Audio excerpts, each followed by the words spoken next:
1947ஆம் ஆண்டு ஆகஸ்ட் 15ஆம் நாள் ஆங்கிலேயர்களிடம் இருந்து சுதந்திரம் பெற்றது. சுதந்திரத்திற்கு முன் நம் இந்தியாவின் நிலை மிகவும் கடினமாக இருந்தது. ஆங்கிலேயர்கள் நம் நாட்டின் இயற்கை வளங்களையும் செல்வங்களையும் பயன்படுத்திக் கொண்டனர். நம் இந்தியாவில் இருந்த பல பாரம்பரிய தொழில்கள் வீழ்ச்சி அடைந்தன. அந்த காலத்தில் நமது மக்களின் முக்கிய தொழில்கள் விவசாயம், நெசவு, கைத்தறி, மண்பாண்டம், தச்சர் தொழில், கொள்ளர் தொழில், கைவினை பொருட்கள் தயாரித்தல் போன்றவையாக இருந்தன. நம் நாட்டில் தயாரிக்கப்பட்ட அழகிய துணிகள் உலக புகழ் பெற்றிருந்தன. ஆனால் ஆங்கிலேயர்களின் கொள்கையால் பல நெசவாளர்கள் மற்றும் கலைஞர்கள் தங்கள் வாழ்வாதாரத்தை இழந்தனர். அந்த நேரத்தில் மகாத்மா காந்தி அவர்கள் கதர் மற்றும் சுதேசி பொருட்களை பயன்படுத்த வேண்டும் என்று மக்களிடம் வலியுறுத்தினார். சுதந்திரம் பெற்ற பிறகு நமது இந்தியா மெதுமெதுவாக முன்னேற தொடங்கியது. விவசாயத்தில் பசுமை புரட்சி, தொழில்துறையில் முன்னேற்றம், கல்வி மற்றும் மருத்துவத்தில் வளர்ச்சி என இந்தியா பல துறைகளில் முன்னேற தொடங்கியது.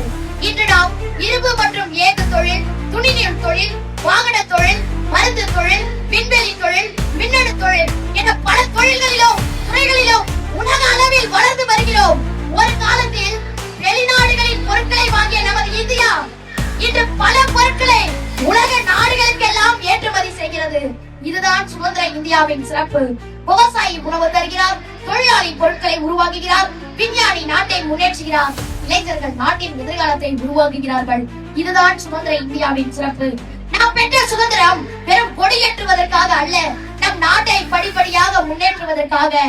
நாடு நமக்கு என்ன செய்தது என்று கேட்பதை விட நாட்டிற்காக நாம் என்ன செய்ய போகிறோம் என்று சிந்திப்போம்.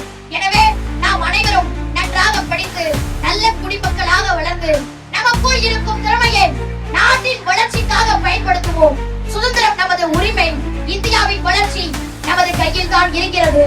எங்கள் வாழ்வும் எங்கள் வளமும் மங்காத தமிழென்று சங்கே முழங்கு என்னும் பாரதிதாசனின் வரிகளுக்கு ஏற்ப இந்நன்னாளில் சுதந்திர போராட்ட தியாகிகளை நினைவு கூறுவோம். இந்த 80வது சுதந்திர தினத்தை மிகவாக சிறப்பாக கொண்டாடுவோம்.